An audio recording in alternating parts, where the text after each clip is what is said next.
ಬಸವನಿನ್ನ ನುಡಿದಂತೆ ನಡೆ ಈ ಜನ್ಮ ಕಡೆ ಎಂಬ ಅದ್ಭುತವಾದ ವಚನಾಮೃತ ನೀಡಿದ ಜಗಜ್ಯೋತಿ ಬಸವೇಶ್ವರ ಅವರ ಜಯಂತಿಯನ್ನು ಇಂದು ಕೆಪಿಸಿಸಿ ಹಿಂದುಳಿದ ವರ್ಗದ ಉಪಾಧ್ಯಕ್ಷರಾದ ತಲ್ಕಾಯಿ ಮಾರೆಪ್ಪ ಅವರು ಅದ್ದೂರಿಯಾಗಿ ಆಚರಿಸಿದರು.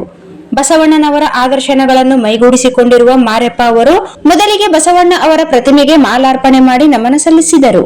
ನಂತರ ಅವರು ಜಿಲ್ಲಾ ಆಸ್ಪತ್ರೆಗೆ ತೆರಳಿ ರೋಗಿಗಳಿಗೆ ಹಣ್ಣು ಹಂಪಲು ನೀಡಿ ಶೀಘ್ರ ಗುಣಮುಖರಾಗಲು ಕಾಯಕ ಯೋಗಿ ಬಸವಣ್ಣ ಅವರಲ್ಲಿ ಪ್ರಾರ್ಥನೆ ಮಾಡಿದರು. ಅವರು ಈ ಸಂದರ್ಭದಲ್ಲಿ ಕಾರ್ಯಕರ್ತರನ್ನು ಉದ್ದೇಶಿಸಿ ಮಾತನಾಡಿ, ಬಸವಣ್ಣ ಅವರು ಕ್ರಾಂತಿಕಾರಿ ಪುರುಷ.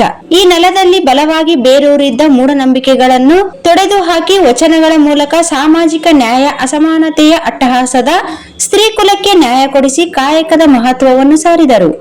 ಅವರನ್ನು ಕಾಂಗ್ರೆಸ್ ಸರ್ಕಾರ ಕರ್ನಾಟಕದ ಸಾಂಸ್ಕೃತಿಕ ನಾಯಕ ಎಂದು ಘೋಷಣೆ ಮಾಡಿ ಅವರನ್ನು ವಿಶಿಷ್ಟವಾಗಿ ಗೌರವಿಸಿದೆ. ಅವರ ಸಮಾಜ ಪರಿವರ್ತನೆಯ ತತ್ವ ಸಿದ್ಧಾಂತಗಳೆಂದು ಎಲ್ಲರೂ ಅಳವಡಿಸಿಕೊಳ್ಳಬೇಕು, ನುಡಿದಂತೆ ನಡೆಯಬೇಕು, ನಿತ್ಯ ಪೂಜೆ ಜಾಗದಲ್ಲಿ ನಿತ್ಯ ಕಾಯಕ ಎಂಬ ತತ್ವವನ್ನು ಜಗತ್ತಿಗೆ ಸಾರಿದ ಧೀಮಂತ ಯುಗ ಪುರುಷ ಬಸವಣ್ಣ ಎಂದು ನುಡಿದರು.